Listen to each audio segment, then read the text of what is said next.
Hello everyone, and welcome back to my episode of DJ Cosmo's vinyl reviews. And this setting I came up with here, it actually worked. It's gonna work a lot better than the last time I did it, which is on the floor. But the other day, I got this record. Jeez, it's so heavy. La FORZA del Destino, Leontine Price. By Giuseppe Verdi. This record came out in the 1960s. I looked on Discogs and it came out in 1965, and I paid $5 for all these records. That's a good deal compared to a mint copy, which these records have came in mint condition. Now let's open it up. Sorry about the noise. It's just I'm in a room that's echoey and I have a chair. Let's open it up. Very cool artwork. Spooky vibes going on. Let's open it up. Let's take the book out. See what we got here. The FORZA del Destino. There's nothing on the back. Yeah, that's the serial number printed in USA. I went and looked up the serial number of this record on Discogs to see if the rest of this is the records, so you'll see them in a bit, to see if this is the original release. And it was the original release. Oops. And I hit the microphone.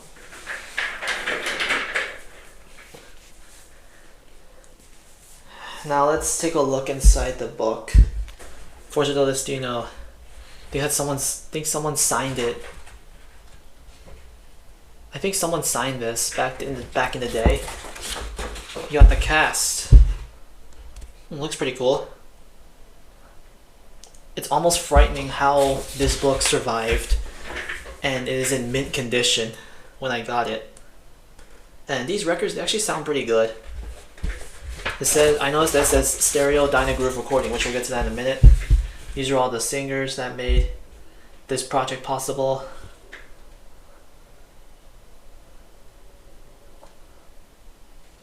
Spanish melodrama.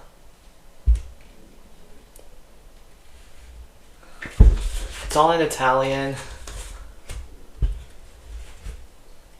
More text, which I've never actually sat and read this. Recording FORZA. This is really cool. We got more pictures of them at the studio recording. What else? This is a story of the opera. It says right there, it says on the top, it says takes place in Spain and Italy about the end of the 18th century. So that means it is after the end of the 1700s. So towards the end of the 1700s. And I already listened to it, and it is really good. I really enjoyed it. I do quite enjoy the music. And this is where the script is. Italian and English.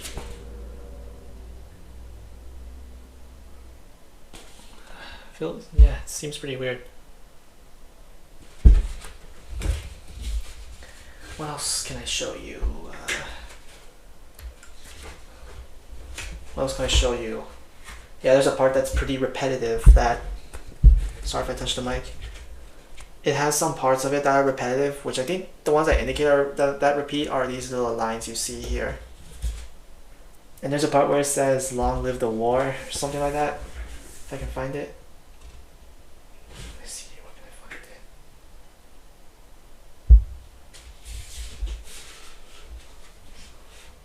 it? I think somewhere around here. Now, what else can I show you? Yeah, I have followed along with the script as I have listened to it, and these are marked by sides so you can keep track which side you are on. And the entire opera lasts for 2 hours and 20 minutes. Is there anything else I can show you? Nah. This is the artwork. Now this is the back. Okay. Now that we've gotten that out of the way, I guess we can take a look at the records themselves. It's gonna be pretty cool. You'll be surprised how good of a condition these discs are. I'm gonna show you one. I don't want to pull them all out. I'm gonna show you one. You'll see how good these records look in good condition. They all have the same label. It's a red seal pressing. This is your side one red seal. It's a dynagroove recording, meaning that supposedly dynagroove discs don't sound as good as a non-dynagroove recording. It's just that's the only one they had at the thrift store, and I figured I'd buy this. But this album, it actually doesn't sound bad. I mean, it sounds loud and clear and crisp, and I'm happy with it. Happy with how it sounds and everything. And this record arrived in good condition. I went and wiped it and cleaned it, and it actually sounded really good when I listened to it.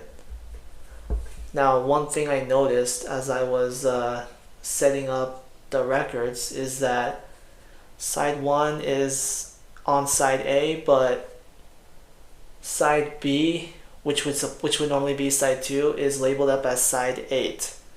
So you would need a record changing machine where like these discs would be, now back then these discs would be played on a record changer, and the way those record changer works is, think of those early 1980s and 1990s or 2000s car CD player 6-disc CD changer units in those cars back in the 80s and 90s. And in there, when one CD finishes, it'll play the next one. Same thing with this record. When one disc, one side is finished, it plays the next record. And as you can see on this other one, this is a side 2. It says right here, side 2. And the other side is labeled as side 7.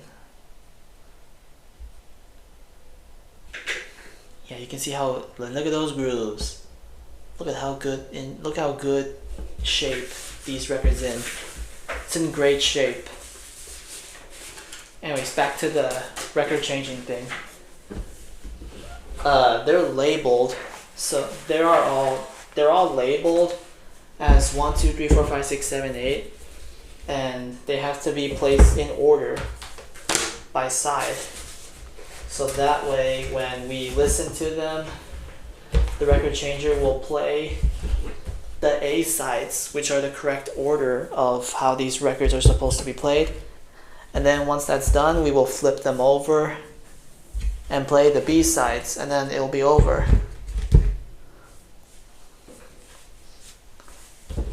Now let's take a look at that in detail.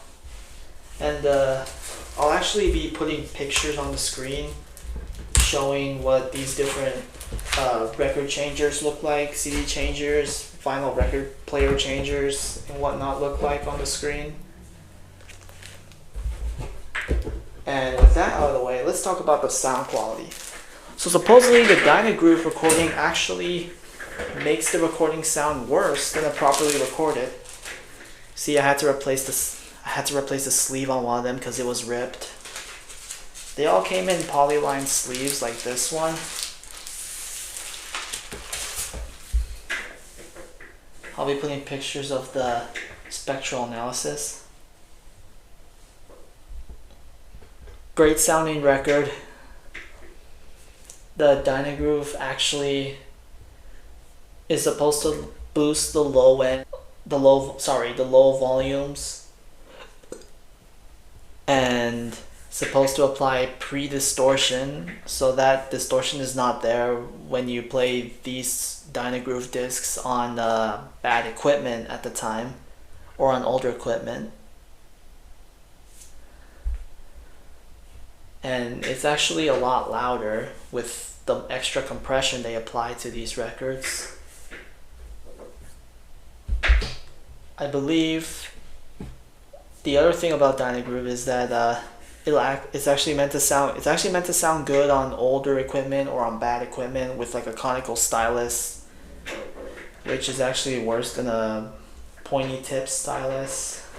And I thought dynagroove would actually make the disc sound worse, but it actually doesn't. These records actually sound pretty good, despite that little bit of distortion on the high ends and towards the end of the groove with unit groove distortion.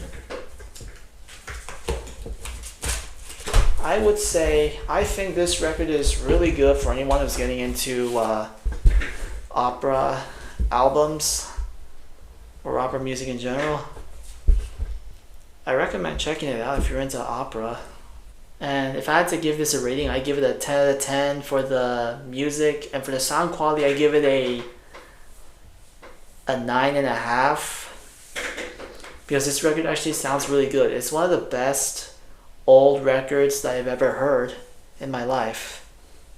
And that's it. That's all I have to say about this amazing record. And the album cover has a haunting feel to it just looking at it, which is why I came up with that opening in the beginning before the intro. And buying these old classical and opera records, they're inexpensive. I got this really cheap at a thrift store. And that's all I have to say about this record. I'll just put up here a playlist to my Big Baby Tom show, all the episodes that I've done. And right here where my thumb is at, I'll put the speedcore album I did titled Toccata Terror, the album. And down here I'm gonna put my EP titled Move for 12, where it's like liquid drum and bass style of music, and also features a song which you've heard in the intro for this video. And I actually did create the intro, it's not royalty free or anything. And that's it. Have a good night, have a good Halloween. Be careful when you go out trick-or-treating, because there could be dangerous things over there. Have a great night. Don't forget to subscribe.